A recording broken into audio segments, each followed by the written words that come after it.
Party शुरू हो चुकी थी। लगभग सारे मेहमान आ चुके थे सिवाय रुद्र के। सब लोग अब उसी का इंतजार कर रहे थे। अरेंजमेंट काफी ज्यादा लेविश हुआ था। सब तारीफ करते नहीं थक रहे थे। मीडिया के नामी हस्ती भी इस शानदार पार्टी को कैप्चर करने में लगे थे। दिग्विजय जी सबके बीच अपना सीना चौड़ा करके प्राउडली सबसे मिल रहे थे। उसका ये रुतबा उसके पोते की तरक्की देखकर और भी 100 गुना बढ़ चुका था। आकाश साइड में एक टेबल पर शांति से बैठे सारी तैयारी देख रहे थे। उन्हें मिलना जुलना पसंद नहीं था और ना ही ऐसी पार्टियों में आना पसंद था, लेकिन ये उनकी कौशल्या की इच्छा के अनुसार था, इसलिए वो भी खुशी खुशी वहां मौजूद थे। अभय तो अब तक सारे इंतजाम को पुख्ता करने में काफी बिजी था। रेहान और तविश अन्या के साथ खड़े उससे कंपनी दे रहे थे और साथ ही उसे एक एक चीज बता रहे थे। अन्या तो आंखें फाड़े बस एक चकाचौंध की दुनिया को देख रही थी। ये पहली बार था जब वो ऐसी किसी इवेंट का हिस्सा बनी थी, लेकिन वहां सब होने के बावजूद उसकी निगाहें अब तक बस दरवाजे पर थी। उसकी आंखें बस सिर्फ एक इंसान की राह देख रही थी। कुछ पल बाद अन्या ने रेहान और तविश को भेज दिया ताकि वो पार्टी एंजॉय कर सके और सबसे मिल सके। रेहान तो जाना नहीं चाहता था, लेकिन अन्या के समझाने पर चला गया। वहीं एक टेबल के पास खड़ा अभय फोन पर किसी को डांट रहा था। उसके चेहरे पर परेशानी की रेखा छाई हुई थी। उसे बस एक डर था जो उसे अंदर ही अंदर सता रहा था, जिसकी वजह से उसकी छोटी परेशानी भी काफी बड़ी लग रही थी। वो फोन रखकर जैसे ही पीछे पलटता है, उसके सामने एक जूस का ग्लास आता है। अभय कुछ कहता कि उससे पहले ही उसकी नजर जूस पकड़े हाथों पर जाती है। ये कोई और नहीं, अन्या थी, जो उसे ग्लास लेने का इशारा कर रही थी। अभय अन्या को देखकर मुस्कुराते हुए ग्लास लेकर कहता है, अरे भाभी आप, क्या हुआ? आप पार्टी एंजॉय नहीं कर रही? क्या कुछ कमी है? अन्या मुस्कुराते हुए कंधे पर हाथ रखकर कहती है, अभय रिलैक्स, सब कुछ बहुत परफेक्ट है और आगे भी होगा। तुम इतने परेशान क्यों हो रहे हो? अभय कुछ टेंशन में कहता है, परेशानी वाली बात तो है भाभी, ये पार्टी मेरे होटल्स की रेपुटेशन के लिए काफी इंपॉर्टेंट है। जरा सी चूक किसी को मेरे बरसों की मेहनत को मिटाने के काम आ सकती है, जो मैं अफोर्ड नहीं कर सकता, बिल्कुल भी नहीं। अन्या उसकी बात सुनकर एक विश्वास लिए उसे देखते हुए कहती है, अभय मेरी बात सुनो, मुझे तुम्हारी काबिलियत पर भरोसा है। हम सबको तुम्हारी काबिलियत पर भरोसा है और सबसे ज्यादा तुम्हारे बेस्ट फ्रेंड को तुम पर भरोसा है। तो फिर दूसरों की परवाह क्यों करना? इम्पोर्टेंट तो खुद लोगों का साथ होना है। तो फिर बस खुद पर यकीन रखो, देखना सब ठीक ही होगा। अन्या का विश्वास और अपनेपन की बातें सुनकर अभय के डगमगाते हौसले को जैसे पंख मिल गए। वो मुस्कुराते हुए उसके हाथ पर हाथ रखकर कहता है, थैंक यू भाभी, थैंक यू सो मच। शायद मुझे इस जूस के साथ आपके विश्वास की ही जरूरत थी। तभी अभय का फोन बजता है, जिसकी वजह से उसे वहां से जाना पड़ता है। अन्या को पार्टी एंजॉय करने को बोलकर वहां से चला जाता है। अन्या मुस्कुराते हुए जैसे आगे बढ़ने को होती है कि उसके कानों में एक तानी भरी आवाज आती है। लगता है किसी को मुफ्त के चीजों की आदत हो गई है। अन्या इस आवाज को सुनकर रुक जाती है, जैसे वो उस आवाज को पहचानने की कोशिश कर रही थी। वो असमंजस के भाव लिए पीछे पलटती है, पर सामने खड़े इंसान को देखकर उसकी भौहें चढ़ सी जाती हैं। सामने और कोई नहीं बल्कि समायरा थी। वो अपने जिस्म की नुमाइश लिए काफी लचकते हुए अन्या की तरफ एक कुटिलता भरी मुस्कान लिए बढ़ रही थी। अन्या का तो कोई मूड नहीं था उसे मुंह लगाने का, पर वो जा भी नहीं पा रही थी। समायरा अन्या को एक नजर ऊपर से नीचे देखते हुए तंज भरे लहजे में कहती है, वैसे भीख में दिए हुए कपड़ों में तुम इस पार्टी में आने के लायक तो बन गई हो, लेकिन औकात अब भी वही भिखारियों वाली है। अन्या उसकी बातों को सुनकर इग्नोर करती है। उसे कुछ न कहते देख समायरा को अंदर ही अंदर मिर्ची लगती है। वो कुछ सोचते हुए उसके चारों तरफ घूमकर एक बड़ी मुस्कान लिए कहती है, वैसे पता है मुझे तुम्हें यहाँ देखकर कोई हैरानी नहीं हुई, क्योंकि ये इवेंट तुम जैसे गरीबों के लिए ही तो किया जाता है। वैसे मैं रुद्र की बहुत अच्छी दोस्त हूँ, तो मैं उससे कहकर तुम्हें इस चैरिटी से कुछ अच्छा खासा हेल्प करा सकती हूँ। फिर तुम्हें ये चौहान परिवार के टुकड़ों पर नहीं जीना पड़ेगा। मौत से समायरा सीधा सीधा अन्या को नीचा दिखाने में लगी थी, लेकिन अन्या बिल्कुल शांत खड़ी होकर उसे देख रही थी। उसकी बातें सुनकर वो काफी नर्म भाव से कहती है, थैंक यू समायरा जी, आपने बहुत सोचा मेरे लिए, पर हमें इसकी जरूरत नहीं। वो क्या है, सब आपकी तरह नहीं होते जो हर वक्त उस चीज की लालसा रखें जो कभी उसकी थी ही नहीं। अन्या की बातों का इशारा समझ समायरा का तो मुंह ही बन गया। वो गुस्से में अन्या को घूरते हुए कहती है, तुम समझती क्या हो खुद को? चौहान मेंशन में रहकर खुद को वहां की मालकिन समझने लगी हो। फिर समायरा की नजर अन्या के मंगलसूत्र पर जाती है। वो उसे छूते हुए तंज से कहती है, वैसे तुम शादीशुदा हो ना? तुम्हारे पति को कोई एतराज नहीं? उसने मर्दों से भरे घर में अपनी जवान बीवी को ऐसे ही छोड़ दिया है? या तुम्हारा पति भी वैसा ही है जो अपनी बीवी की जवानी की आड़ में खुद को अमीर बनाने के सपने देख रहा है? समायरा के ऐसा कहते ही शांत खड़ी अन्या के अंदर ज्वालामुखी फटने के जैसा था। वो गुस्से में समायरा को उंगली दिखाते हुए कहती है, हर कोई आपके जैसा घटिया सोच नहीं रखता समायरा जी, और मेरे पति की शान आपकी इस छोटी शान से कई गुना ऊपर है, इसीलिए आइंदा सोच समझ कर ही कुछ कहिएगा। इतना बोलकर वो गुस्से में वहां से चली गई और समायरा अपने दांत पीसती रह गई। वो मन में कहती है, बहुत अकड़ है ना तुझ में, एक दिन इसे मैं अपनी हील्स के नीचे तोड़ूंगी। अगर उस दिन मेरा बना बनाया प्लान नहीं फ्लॉप होता तो आज मैं तुझे तेरी औकात दिखा देती, पर बहुत जल्दी दिखाऊंगी। Wait and watch. इतना बोलकर समायरा भी अपने पैर पटकते हुए वहां से चली जाती है। अन्या गुस्से में हॉल के साइड में बनी बालकनी में आ जाती है। उसे इस वक्त समायरा पर काफी गुस्सा आ रहा था। तभी कोई उसके कंधे पर जैसे ही हाथ रखता है, अन्या गुस्से में उसका हाथ छटकते हुए पीछे मुड़कर कहती है, मुझे तुम्हारी कोई बकवास। वो बोलते बोलते रुक जाती है और उसकी आंखें कुछ हैरानी से बड़ी हो जाती है। वो आश्चर्य से कहती है, आप? सामने और कोई नहीं बल्कि विक्रम था, जो अन्या का वाइल्ड बिहेव देखकर पीछे झुककर उसे अजीब नजरों से देख रहा था। विक्रम पीछे हटते हुए डरी हुई आवाज में कहता है, हाँ मैं, लेकिन अभी तो मैंने कुछ कहा ही नहीं और तुम पहले ही भड़क रही हो। अन्या उसकी बात सुनकर अपनी हरकत पर झेप जाती है। वो खुद को शांत करते हुए कहती है, मुझे लगा कोई और है। विक्रम उसके शांत भाव देख एक राहत की सांस लेते हुए पास से गुजर रहे वेटर को बुलाता है और उसके हाथ में पकड़े ट्रे से पानी की बोतल उठाकर ढक्कन खोलता है। अन्या को लगा वो उसके लिए कर रहा है, इसलिए वो अपना हाथ आगे बढ़ाती है, पर विक्रम वो बोतल खुद ही पूरी गटक कर छोटे बच्चे की तरह शिकायत करते हुए कहता है, क्या सॉरी, बेचारे इस छोटे से बच्चे को तुमने डरा दिया। देखो मेरी हालत, काटो तो खून नहीं जैसी हो गई है। कहीं मुझे डर के मारे हार्ट अटैक आ जाता तो। अन्या उसकी बात सुनकर पहले तो उसे घूरती है, पर उसकी ये बचकानी हरकत देखकर उसकी हंसी छूट जाती है। वो हंसते हुए कहती है, इतने बड़े हो गए हो लेकिन बचपना कहीं नहीं गया तुम्हारा। वैसे तुम यहाँ क्या कर रहे हो? विक्रम उसकी बात सुनकर उसे घूरते हुए कहता है, क्या कर रहा हूँ का क्या मतलब है? फिर अपनी कॉलर ठीक करते हुए एटीट्यूड के साथ आगे कहता है, ओ हेलो मैडम, तुम भूल गई क्या? मैं मेहता परिवार का बेटा हूँ, तुम्हारे पति के जैसे नहीं, पर हमारा भी कुछ कम रुतबा नहीं है इस बिजनेस वर्ल्ड में। हम भी इनवाइटेड हैं आज। यहाँ अन्या उसकी बात सुनकर मुस्कुरा देती है। वो कुछ कहती उससे पहले रेहान अन्या को ढूंढता हुआ वहां आता है और विक्रम को देखकर अपनी आंखें छोटी करके उसे घूरते हुए कहता है, अरे विक्रम, तुम यहाँ क्या कर रहे हो? पार्टी तो अंदर है। विक्रम उसके बोलने का लहजा समझ रहा था। वो कुछ कहता उससे पहले ही रेहान अन्या की तरफ देखकर आगे कहता है, और भाभी, मैं कब से आपको ढूंढ रहा था और आप यहाँ आए। चलिए, भाई आ गए हैं और दादाजी आपको बुला रहे हैं। इतना बोलकर रेहान अन्या का हाथ पकड़कर जल्दी से वहां से ले जाता है। अन्या तो रुद्र के आने की बात सुनकर जल्दी से खुशी खुशी वहां से चली जाती है और वहीं विक्रम अपने आप को अकेले खड़ा देखकर मुस्कुराते हुए खुद से कहता है, दिल ऐसा क्यों चाहता है कि ये साथ जिंदगी भर के लिए मिल जाए, जो इस जन्म में नामुमकिन सा है। इतना बोलते हुए वो जाती हुई अन्या को प्यार से देखकर वहां से चला जाता है, लेकिन वहां कोई दो जोड़ी लाल आंखें थी जो कब से कुछ देख रही थी।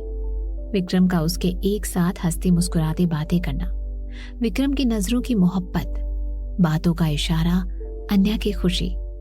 उन आंखों में अब तक आग उतर चुकी थी जो अब न जाने क्या तबाह कर दे। वहीं अन्या जल्दी से दिग्विजय जी के पास जाकर खड़ी हो जाती है और काफी बेसब्र आंखों से आसपास देखने लगती है, लेकिन उसकी बेसब्र आंखों को उसका सुकून नहीं दिख रहा था। कुछ पल में स्टेज पर अमन कुछ अनाउंसमेंट करता है। और सब तालियों के बीच पार्टी में शान से रुद्र का स्वागत करते हैं। रुद्र सीधा स्टेज पर आ जाता है और अन्या उसे देखकर काफी खुश होती है, पर रुद्र ने एक बार भी उसे नहीं देखा। वो सारे अनाउंसमेंट करता है। फिर दिग्विजय जी भी स्टेज पर जाते हैं, आकाश जी भी आते हैं। यहाँ तक चैरिटी के सारे फंक्शन करवाने के लिए रेहान को भी रुद्र स्टेज पर बुलाता है। दिग्विजय जी की आंखें रुद्र पर थी कि वो कब अन्या को सारी दुनिया के सामने इंट्रोड्यूस करेगा, पर उनकी ये आस रखी रह गई, क्योंकि रुद्र इवेंट करके सीधा स्टेज से नीचे उतर गया और वहां से बाहर चला गया। दिग्विजय जी तो उसे देखते ही रह गए। इस पूरे इवेंट में रुद्र ने एक बार भी अन्या को नहीं देखा, ना ही उसका जिक्र किया। अन्या को इस बात का काफी बुरा लगा। आज फिर वो परिवार की होते हुए भी बाहर की होकर रह गई। वही विक्रम, जो कब से अन्या को देख रहा था, उसे भी ये बात काफी अजीब लगी। दिग्विजय जी अन्या के पास आकर उसके सिर पर हाथ फेरते हुए कहते हैं, मुझे माफ करना बेटा, आज फिर तुम्हारा सम्मान, तुम्हारा हक मैं तुम्हें नहीं दिला पाया। अन्या, जिसकी आंखों में रुद्र के रूखेपन से आंसू आ गए थे, वो खुद को संभाल कर जल्दी से एक सुकून बिखेरते हुए कहती है, कोई बात नहीं दादाजी, मुझे खुशी होगी अगर वो मुझे ये हक अपने दिल से दें। अगर आप उनसे कुछ कहेंगे तो ये जबरदस्ती होगी। तभी रेहान गुस्से में कहता है, भाई ने ये ठीक नहीं किया भाभी, वो आपकी इतनी परीक्षा नहीं ले सकते। उनके जो जी में आता है वो करते हैं, ऐसा नहीं चलेगा। मैं खुद आज उनसे बात करूंगा इस बारे में। अन्या जल्दी से रेहान का हाथ पकड़कर उसे ना में इशारा करते हुए कहती है, नहीं रेहान, तुम नहीं, मैं खुद बात कर लूंगी। तुम कुछ नहीं कहोगे उनसे। आप सब पार्टी एंजॉय करें, मैं आती हूँ। इतना बोलकर वो वहां से चली जाती है। रेहान और बाकी सबको रुद्र की बेरुखी अन्या के प्रति दिखी, लेकिन अन्या को रुद्र की आंखों में एक दर्द दिखा जो उसकी समझ से परे था और उसे परेशान कर रहा था। उसके दिमाग में बस यही चल रहा था कि आखिर अचानक क्या हुआ जो रुद्र का बिहेव उसके प्रति इस कदर बदल गया। आखिर उसने कहाँ गलती कर दी, या रुद्र एक बार फिर उसकी फीलिंग्स का मजाक बना रहा था। कई सवाल थे जिसका जवाब अब सिर्फ रुद्र ही उसको दे सकता था। अन्या जल्दी से अमन के पास जाती है और रुद्र के बारे में पूछती है। अमन उसे बताता है कि रुद्र इस होटल के अपने प्राइवेट रूम में है। अन्या ये जानकर जल्दी से अभय से मास्टर की लेकर उस कमरे की ओर बढ़ जाती है। क्यों रुद्र ने उसे स्टेज पर बुलाकर उसे इंट्रोड्यूस नहीं करवाया, जबकि वो पहले ही उसे अपनी पत्नी का दर्जा दे चुका है। जानने के लिए सुनते रहिए ये कहानी सिर्फ पॉकेट एफएम पर। जानने के लिए सुनते रहिए ये कहानी सिर्फ पॉकेट एफएम पर।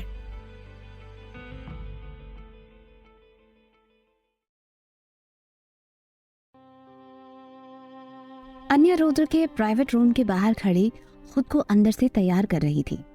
वो एक गहरी सांस भरते हुए धीरे से मास्टर की मदद से दरवाजा खोलकर अंदर जाती है। कुछ दूर इधर उधर देखने पर उसे रुद्र एक खिड़की के पास खड़ा दिखाई देता है। अन्या उसकी तरफ बढ़ जाती है और उसके पीछे खड़ी होकर कुछ सोचते हुए उसके कंधे पर हाथ रखकर धीरे से कहती है, आप ठीक हैं? अन्या के ऐसे कहने पर रुद्र अपनी सोच से बाहर आता है। उसे नहीं लगा था कि अन्या इस वक्त उसके पास आएगी।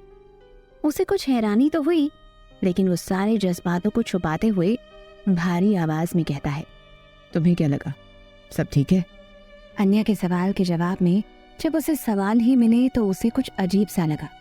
वो कुछ सोचते हुए उसके बगल में खड़े होकर उसके चेहरे के भाव समझने की कोशिश करते हुए कहती है, पार्टी से आप ऐसे ही चले आए? दादाजी को आपकी फिक्र हो रही थी।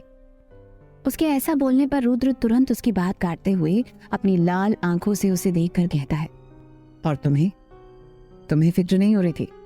रुद्र के अचानक ऐसा कहने पर वो कुछ समझ ही नहीं पाई कि जवाब क्या दे। उसे चुप देखकर रुद्र वापस से अपनी नजरें खिड़की के बाहर डालते हुए काफी तंज भरे लहजे में कहता है, तुम्हें क्यों होगी? तुम्हारा मन तो किसी और की फिक्र में डूबा हुआ है। रुद्र का ये कहना अन्या को काफी खटक गया। वो रुद्र के करीब बढ़ते हुए काफी असमंजस में कहती है, आप ऐसा क्यों बोल रहे हैं? अचानक हो क्या गया आपको? रुद्र जो कब से खुद को शांत किए हुए था, वो अन्या के अनजान बनने के नाटक से चिढ़ जाता है और उसका हाथ पकड़कर खुद के कुछ करीब करके उसकी आंखों में घूरते हुए गुस्से में कहता है, तो कैसे बोलूं? हाँ, तुम्हें तो कोई फर्क ही नहीं पड़ता मुझसे, मेरी बेरुखी से, तो ऐसी फिक्र होने का नाटक तो मत करो। उसके हाथों में रुद्र की पकड़ से दर्द होने लगा था। वो उसकी आंखों में देखकर अपने आंसू को रोक कर कहती है, नाटक? आप कहना क्या चाहते हैं? साफ साफ बोलिए। रुद्र को उसकी आंखों के आंसू चुभ रहे थे। वो झटके से उसका हाथ छोड़कर उसकी तरफ पीट करके कहता है, मुझे तुम्हें कुछ एक्सप्लेन करने की जरूरत नहीं है। चली जाओ यहाँ से, मेरे घर से, मेरी जिंदगी से। मुझे तुम जैसी लड़कियों की शक्ल देखना भी गवारा नहीं। फिर वो काफी जोर से चिल्लाते हुए कहता है, जस्ट लीव। रुद्र के चिल्लाने पर अन्या डर जाती है। उसके कदम खुद ब खुद पीछे हट जाते हैं। उसे समझ नहीं आ रहा था कि इतनी देर में रुद्र को क्या हुआ जो वो उससे इस कदर बोल रहा है। आज तक जितनी बार भी वो उस पर गुस्सा करता था, उसे भला बुरा कहता था, पर कभी भी उसे अपनी लाइफ से जाने को नहीं कहता था। अन्या ये सोचकर हिम्मत करके रुद्र के सामने आते हुए कहती है, क्या मतलब है आपका मुझ जैसी लड़की से? आखिर मैंने किया क्या है जो आप ऐसे कर रहे हैं? आखिर मेरी गलती क्या है? रुद्र उसे देखकर काफी बेरुखी से कहता है, गलती तुम्हारी नहीं, मेरी है, जो मैंने तुम्हें औरों से अलग समझा। पर तुम। इतना बोलकर रुद्र उससे मुंह मोड़कर सोफे की तरफ बढ़ जाता है। अन्या उसकी अधूरी बात और ऐसे बेरुखे जज्बात देखकर अपने सब्र का बांध तोड़ते हुए उसके सामने आकर कहती है, आप कहना क्या चाहते हैं? साफ साफ कह दीजिए, ऐसे पहेलियों में बात मत करिए। रुद्र का भी गुस्सा अब आपे से बाहर हो चुका था। उसने काफी कोशिश की कि वो अन्या को हर्ट ना करे, लेकिन अब उसके जज्बात उसके काबू में नहीं थे। वो झटके से अन्या का जबड़ा पकड़कर ऊपर उठाते हुए उसकी आंखों में देखकर काफी बेरहमी से कहता है, साफ साफ सुनना है ना, तो सुनो। नहीं देखना चाहता अब एक पल मैं तुम्हें। अब तुम्हें बर्दाश्त नहीं कर सकता मैं। चली जाओ यहाँ से, मेरी जिंदगी से, मेरे घर से। मैं तुम्हारी शक्ल नहीं देखना चाहता। इतना बोलकर वो झटके से उसका चेहरा छोड़ देता है। उसके मुंह से ये सुनकर अन्या तो सुन्न ही पड़ जाती है। उसकी आंखों में आंसू आ जाते हैं। वो आंसू से भरा चेहरा लिए रुद्र को देखकर काफी लाचारी से कहती है, आखिर मेरी गलती क्या है जो आप मुझे यही सजा दे रही हैं? क्या ये जानने का भी मुझे हक नहीं है? रुद्र गुस्से में उसे देखते हुए कहता है, हाँ, कोई हक नहीं तुम्हें। आखिर जिस हक की तुम बात कर रही हो उसकी तो तुम्हें जरूरत ही नहीं थी कभी, क्योंकि तुमने तो किसी और के सपने किसी और की बाहों में भरकर अपने दिल में सजाए रखे थे। इसलिए मुझसे नाम जुड़ने की तुम्हें कोई चाह तक नहीं रही, ना ही कभी शिकायत की। ऐसे करती भी क्यों? चाहत तो किसी और की थी ना तुम्हें, और मुझे लगा कि तुम मेरा इंतजार कर रही हो। मैं पागल था जो मैंने तुम जैसी लड़की पर भरोसा कर लिया, तुम्हें अपना नाम देने चला था, जबकि तुम्हें तो किसी और के नाम की चाह थी। ना जाने तुमने मेरी पीठ पीछे। वो इतना ही बोल पाया था कि तभी अन्या एक जोर का थप्पड़ उसके गालों पर जड़ देती। रुद्र तो सुन ही पड़ जाता है। उसने कभी भी उसकी उम्मीद नहीं की थी। अन्या जो उसके इल्जाम सुनकर अंदर से टूट सी गई थी, वो खुद को मजबूत करके चिल्लाते हुए कहती है, बस नहीं सुनने मुझे आपके ये बेबुनियाद इल्जाम। आपका कोई हक नहीं बनता कि आप जब चाहे मेरी जज्बातों को, मेरी इज्जत को ऐसे अपनी घटिया सोच के तराजू में तोलें। फिर खुद के आंसू साफ करके हौसला बढ़ाते हुए रुद्र की आंखों में देखकर कहती है, मुझे भी कभी नहीं रहना इस बेनाम के रिश्ते में, आप जहाँ मेरे सम्मान की कोई वैल्यू नहीं, ना मेरी इज्जत की और ना ही मेरे जज्बातों की। वैल्यू है तो आपके ईगो की, गुस्से की, और बस आपकी। जब जी में आया मुझे इज्जत देते हैं, फिर उसी इज्जत को खुद के पैरों तले रोन देते हैं। जब जी में आया पत्नी कह दिया, और जब जी में आया सबके सामने पहचानने से भी इनकार कर दिया। इस सब से जब आपका मन नहीं भरा तो आज आपने मेरी इज्जत, मेरी विश्वास, मेरे कैरेक्टर पर सवाल कर दिया। मुझे भी इस बेनाम रिश्ते में अब नहीं रहना, नहीं रहना। अन्या इसे बोलते हुए अपने कदम पीछे बढ़ा रही थी। इतना बोलकर वो रोते हुए कमरे से निकल जाती है। रुद्र जो उसकी बात चुपचाप सुन रहा था, उसके जाने के बाद अपनी आंखें बंद कर लेता है। उसकी आंखों से भी आंसू बह जाते हैं, जिसे उसने कब से अपने अंदर दफन कर रखा था। उसके अंदर अन्या के जाने के बाद से एक हलचल शुरू हो जाती है। वो पास में रखे टेबल पर जोर से मारकर आसपास के फ्लावर वास को अपने गुस्से की आग को शांत करने के लिए तोड़ देता है, लेकिन उसके अंदर की आग शांत होने का नाम ही नहीं ले रही थी।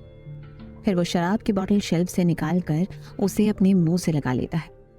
कुछ ही पलों में वो पूरी तरह नशे में धुत होकर अपनी पॉकेट से एक एनवलप निकालता है और नशे में डूबी अपनी लाल आंखों से देखते हुए काफी दर्द भरी आवाज में कहता है, तुम भी औरों के जैसी क्यों निकली वाइफी? आखिर क्यों तुम भी सबकी तरह हो? चली जाओ। रुद्र राय चौहान हमेशा से अकेला था और अकेला रहेगा, उसे किसी की जरूरत नहीं। इतना बोलकर वो दर्द में भी एक छोटी मुस्कान बिखेरने की कोशिश करता है, और वो भी उसका साथ ना देते हुए आंसुओं में बदल जाती है। वहीं अन्या होटल से चुपचाप निकलकर स्टेशन के लिए निकल जाती है। उसके आंसू थमने का नाम नहीं ले रहे थे। वो आज काफी ज्यादा टूटी हुई महसूस कर रही थी। उसने कभी नहीं सोचा था कि उसकी मोहब्बत उसे इस कदर तोड़ कर रख देगी। वो अब अपनी इस रूठी किस्मत से लड़ते लड़ते थक चुकी थी। न उसे मोहब्बत मिली, न साथी, न नाम, न सम्मान, मिली तो बस ये बेरुखी जिंदगी। उसने रुद्र के नाम की खुशी से अपने सपने सजाने शुरू किए थे कि आज वो भी खत्म हो गए। उसे कुछ समझ ही नहीं आ रहा था कि वो क्या करे। अन्या चुपचाप ट्रेन पर बैठकर इस अनजान शहर को छोड़कर चली जाना चाहती थी। सुबह के वक्त रुद्र अपने कमरे में तैयार हो रहा था। उसकी नजर बार बार अपने इस खाली कमरे में जा रही थी, जहां अन्या की चूड़ियों की खनक उसकी खुशबू की आदत सी हो गई थी। वहां की एक एक चीज में अब सिर्फ अन्या के एहसास थे। उसे ये सब बिल्कुल अच्छा नहीं लग रहा था, इसलिए वो खुद को मजबूत करने के लिए अपनी मुट्ठियां भींचकर जल्दी से कमरे से निकल जाता है। सीढ़ियों के पास आते ही उसके फोन में एक मैसेज आता है, सेफली रीच, जिसे पढ़कर वो एक चैन की सांस लेता है। फिर वो वापस अपने फोन को पॉकेट में रखकर जैसे ही नीचे आता है तो एक पल के लिए उसके कदम भी ठिठक जाते हैं, क्योंकि उसके जस्ट सामने सोफे पर बैठे दिग्विजय जी, रेहान, तविश, अभय और शौर्य उसके आने की आहट सुनकर उसे काफी बुरी तरह घूर रहे थे। आकाश जी भी वहां मौजूद थे। वो भी शांति से सब देख रहे थे। रुद्र उन सब की नजरों में खुद के लिए सवाल भांपकर बिना कुछ कहे आगे बढ़ जाता है। तभी दिग्विजय जी की आवाज उसके कानों में पड़ती है, रुद्र, अन्या कहाँ है? रुद्र उनके सवाल सुनकर बिना मुड़े शांति से कहता है, वो वापस चली गई। उसका इतना ठंडा भाव देखकर दिग्विजय जी लगभग गरजते हुए कहते हैं, वापस चली गई या तुमने उसे वापस जाने पर मजबूर कर दिया? रुद्र उनकी बात सुनकर कुछ नहीं कहता, जिससे दिग्विजय जी अपनी जगह से उठकर उसके सामने आते हुए काफी गुस्से से कहते हैं, रुद्र, हमने तुम्हारी हर जिद, हर ख्वाहिश पर, हर फैसले का मान रखा है, लेकिन अब हम अपने ही घर की बहू की बेइज्जती जरा भी बर्दाश्त नहीं करेंगे। आप चाहिए और इज्जत से घर की लक्ष्मी को वापस लेकर आइए। रुद्र उनका गुस्सा देखकर कुछ बोल ही नहीं पा रहा था। उसे समझ नहीं आ रहा था कि अब वो अपने दादाजी को कैसे समझाए। वो कुछ सोच ही रहा था कि रेहान भी आगे बढ़कर गुस्से से उसको देखकर कहता है, हाँ भाई, आपकी सारी बातें सर आंखों पर, लेकिन अपनी भाभी के सम्मान के आगे नहीं। आपने उन्हें चोट पहुंचाई है, इसीलिए अब आप ही जाएंगे उन्हें लेने। फिर वो रुद्र को घूर कर कुछ सोचते हुए कहता है, वरना फिर जल्दी से 2 कदम पीछे हटकर दरवाजे के सामने जमीन पर बैठकर कहता है, वरना हम सब अनशन पर आ जाएंगे। क्यों तविश? तविश भी आज रेहान की बचकानी बात में उसका साथ देते हुए हाँ में सर हिलाते हुए रेहान के बगल में बैठकर कहता है, हाँ रुद्र भाई, इस बार आपको हमारी जिद माननी ही पड़ेगी। दोनों साथ में नारा लगाते हुए कहते हैं, भाभी को घर लाओ, भाभी चाहिए हमें। रुद्र उन दोनों की बचकानी हरकत देखकर गुस्से में कहता है, रेहान, तविश, ये क्या बचपना है? रेहान गुस्से में मुंह फुलाते हुए कहता है, ये बचपना नहीं भाई, आज हमारी ये जिद है जो आपको हर हाल में माननी पड़ेगी। नहीं चलेगी आपकी हर बार मनमानी, इस बार पूरी करनी होगी आपको हमारी मनमानी। भाभी को घर लाओ। शौर्य भी इस सब में साथ देते हुए आगे बढ़कर कहता है, हाँ, इस बार तुझे हार माननी होगी यार, क्योंकि तू गलत है। हमारी भाभी के साथ गलत हुआ है। जाने को तो हम सब खुद उन्हें लेने जा सकते थे, लेकिन गलती तेरी है तो माफी भी तुझे मांगनी होगी और इज्जत के साथ तुझे उनको लाना ही है, वरना। इतना बोलकर शौर्य भी रेहान और तविश के बगल में बैठकर अपनी पॉकेट से सफेद रुमाल अपने हाथों में बांधकर कहता है, वरना हम सब यहीं बैठकर अनशन करेंगे। रुद्र ये सब देखकर काफी चिढ़ रहा था। वो अभय की तरफ देखकर कहता है, तुम भी कुछ बोलोगे या इनके बचपने का साथ दोगे? अन्या के बारे में ऐसा क्या पता चल गया रुद्र को, जिससे वो इतना टूट गया कि उसे खुद से ही दूर कर दिया? जानने के लिए सुनते रहिए ये कहानी सिर्फ पॉकेट एफएम पर।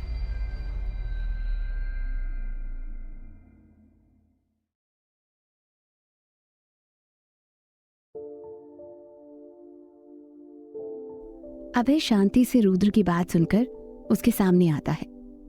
उसके चेहरे के भाव देखकर रुद्र एक चैन की सांस लेता है कि कम इन सब में अभय शामिल नहीं है, क्योंकि अभय ने उसके हर कदम पर साथ दिया था, वो भी बिना कोई सवाल किए। रुद्र ये सोच ही रहा था कि अभय के बोल उसके कानों में पड़ते हैं। यार, बचपन से आज तक मैंने तुझे हमेशा सही माना है और तेरा साथ दिया है, चाहे तू गलत क्यों ना हो। तेरे इंटेंशन पर कभी सवाल नहीं किया। फिर रुद्र के कंधे पर हाथ रख कहता है, लेकिन आज मैं इनके साथ हूँ। भले ही इनकी हरकत बचकानी क्यों ना हो, पर मैं इनके साथ हूँ, क्योंकि इस बार तू गलत है और मेरी भाभी सही है। मुझे नहीं पता ऐसा क्यों हुआ तुम दोनों के बीच, पर इतना जानता हूँ कि भगवान भी अब मुझसे कहे कि भाभी गलत है तो एक पल में भगवान पर शक कर सकता हूँ, पर उन पर नहीं, क्योंकि सच्चाई उनकी आंखों में झलकती है, जिसे तू अपने अतीत के दर्द के आगे देख नहीं पा रहा है। इसलिए कह रहा हूँ कि अभी भी देर नहीं हुई है। भाभी को मनाकर सम्मान के साथ वापस ले आओ, वरना। इतना बोलकर अभय भी उस अनशन की टोली में बैठते हुए कहता है, वरना आज हम सबकी जिद और तेरे गुरूर में जंग है। देखते हैं कौन झुकता है। ये देखकर तो रुद्र की आंखें ही चौड़ी हो गई। उसे कभी नहीं लगा था कि अभय ऐसी बचकानी बातों में सबका साथ देगा। वो आशा भरी नजरों से दिग्विजय जी को देखते हुए कहता है, दादाजी, अब आप तो कुछ कहे ही नहीं। दिग्विजय भी अपने हाथ उठाकर उसे करीब के सोफे पर बैठा कर कहते हैं, अब कहने का वक्त नहीं है रुद्र, बल्कि करने का है। हम भी देखते हैं आखिर जीत किसकी होती है। रुद्र ये देखकर तो दंग ही रह गया। आखिर आज उसका पूरा परिवार सिर्फ अन्य के सपोर्ट में था और वो अकेला था, लेकिन वो था तो जिद्दी। इतनी आसानी से कैसे अपनी हार मान लेता। वो गुस्से में सबको घूरते हुए कहता है, ठीक है, जिसे जो करना है करे। आप लोग अपनी बचकानी हरकतें करते रहे, जब थक जाएंगे तो खुद अकल आ जाएगी। मैं ऑफिस जा रहा हूँ, बाय। फिर साइड में खड़े जियान की तरफ देख कहता है, जियान, कार निकालो। इतना बोलकर वो 2 कदम आगे बढ़ता है। तभी उसे रियलाइज होता है कि जियान अब तक अपनी जगह से हिला नहीं है। वो गुस्से में उसकी तरफ मुड़कर अपने दांत किटकिटाते हुए कहता है, जियान, अब तुम्हें भी अलग से इनविटेशन दूं या फिर तुम्हारा काम में दिल नहीं लग रहा है? जियान तो उसकी नजरों की तपिश से ही डर के कांप गया। उसकी तो रुद्र से नजरें मिलाने तक की हिम्मत नहीं हो रही थी। वो डरते हुए आगे बढ़ता है और काफी हिम्मत करके धीरे से कहता है, सॉरी बॉस, लेकिन आज मैं इनके साथ हूँ। आप मैम को ले आइए। इतना बोलकर जियान भी उनके साथ जाकर जल्दी से पीछे बैठ जाता है। ये देखकर सबके चेहरे पर जीत भरी मुस्कान आ जाती है। वो सब रुद्र को देख रहे थे, जो अब काफी गुस्से में लग रहा था। रुद्र कुछ करता उससे पहले उसे सामने से अमन आते हुए दिखाई देता है, जिसे देखकर वो चिढ़ते हुए उसे घूर कर कहता है, अब तुम यहाँ क्या कर रहे हो? अब ये मत कहना कि तुम भी इनकी ये नौटंकी में शामिल होने आए हो। ये मत भूलना, तुम्हारी सैलरी के चेक पर मैं साइन करता हूँ। अमन जो अभी अभी आया था, वो रुद्र की गुस्से वाली नजर और उसकी बातों के साथ घर का ये अजीब माहौल देखकर काफी हिल सा गया। उसे तो ये तक याद नहीं रहा कि वो यहाँ आया क्यों था। कुछ पल वो यूं ही सबके चेहरे ताकता रहता है।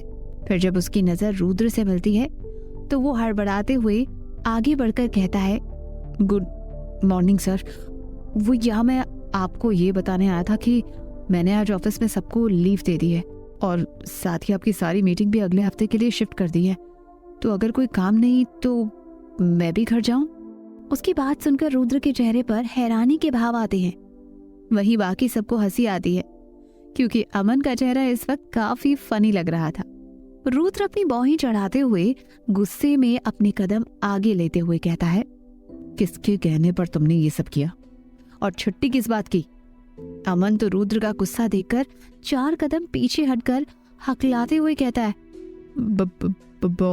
बॉस, आपने ही तो कहा था। रुद्र ये सुनकर अमन पर बरसता उससे पहले ही दिग्विजय जी एक मुस्कान के साथ कहते हैं, मैंने कहा था, अब तुम बहू को लेने जाओगे तो तुम्हारे पास फुर्सत कहाँ होगी, इसीलिए तुम्हारी सारी मीटिंग अगले हफ्ते के लिए शिफ्ट करवा दी है। रुद्र उनकी बात सुनकर काफी इरिटेट होते हुए कहता है, पर दादाजी आप। रुद्र आगे कुछ कहता उससे पहले ही दिग्विजय जी अपना मुंह फेर लेते हैं और बाकियों को इशारा कर देते हैं। सब एक साथ नारा लगाने लगते हैं, नहीं चलेगी, नहीं चलेगी, ये तानाशाही नहीं चलेगी, भाभी को घर वापस लाओ वरना ये सब यही चलेगा।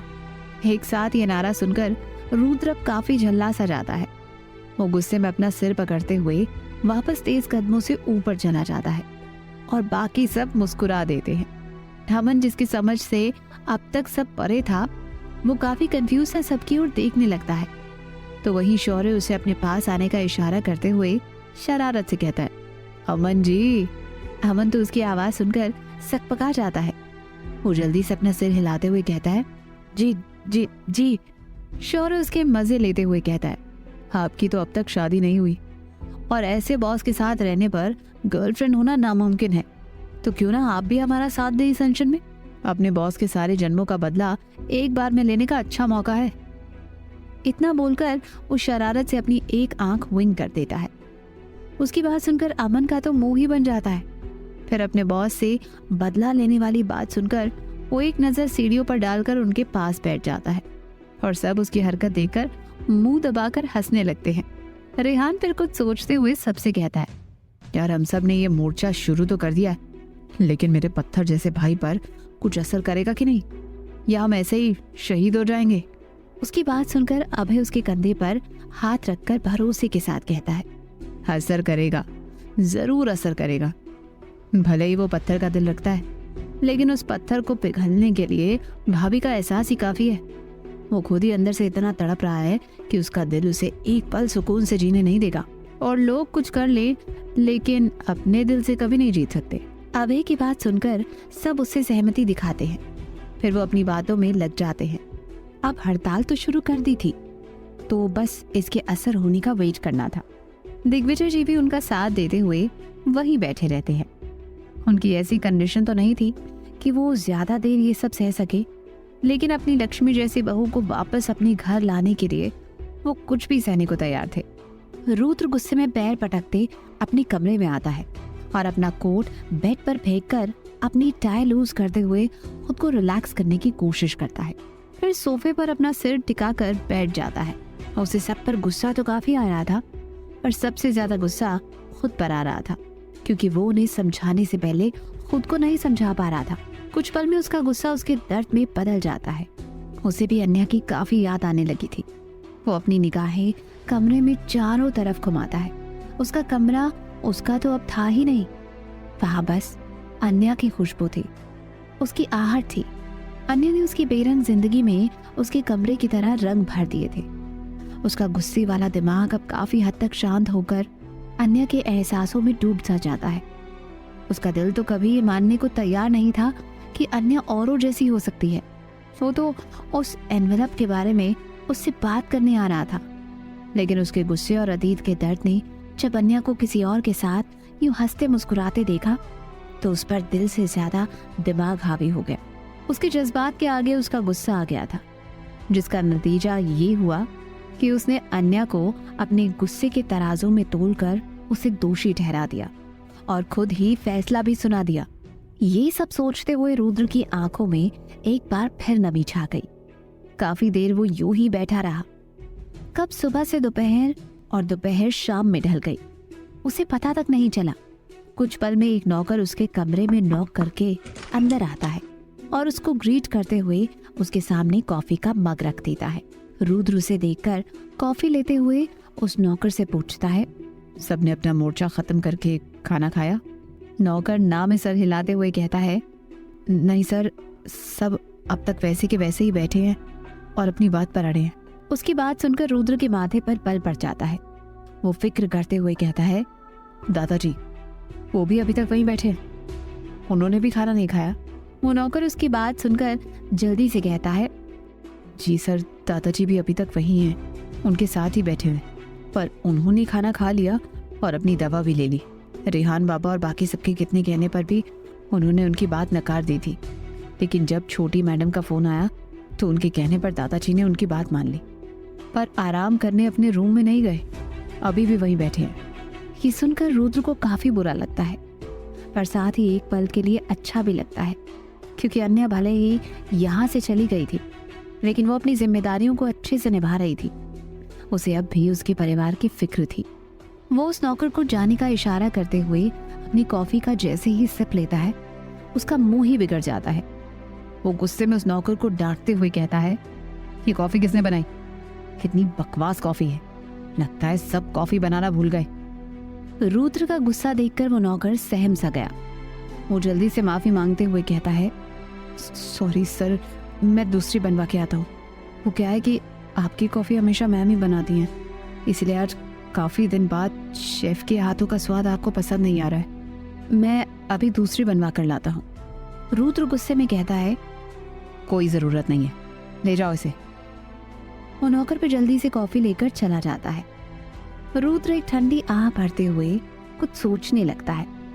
एक दिन में ही उसका अन्या के जाने के बाद ये हाल था कि वो एक पल सुकून से नहीं जी पा रहा था।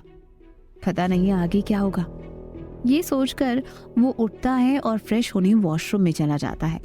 रात के 10 बजे के करीब रुद्र के पास एक मैसेज आने पर वो कहीं जाने के लिए बिल्कुल तैयार होकर जैसे ही अपने कमरे से निकलता है तो सामने खड़े इंसान को देखकर उसके कदम ठिठक से जाते हैं। सामने और कोई नहीं, आकाश जी खड़े थे और उन्हें देखकर ऐसा लग रहा था कि जैसे वो रुद्र का ही इंतजार करते हुए वहां खड़े थे। दोनों बाप बेटे की नजर आपस में मिलती है। रुद्र अपना मुंह फेर कर उनके बगल से जैसे ही जाने को होता है, उसके कानों में आकाश की आवाज पड़ती है, रुद्र। अपना नाम सुनकर उसके कदम जम से जाते हैं। आज 25 साल बाद आकाश जी ने रुद्र का नाम कोई तैस और गुस्से में नहीं बल्कि एक अलग ही एहसासों से लिया था। क्यों आए हैं आज आकाश जी रुद्र के पास, जानने के लिए सुनते रहिए ये कहानी सिर्फ पॉकेट एफएम पर।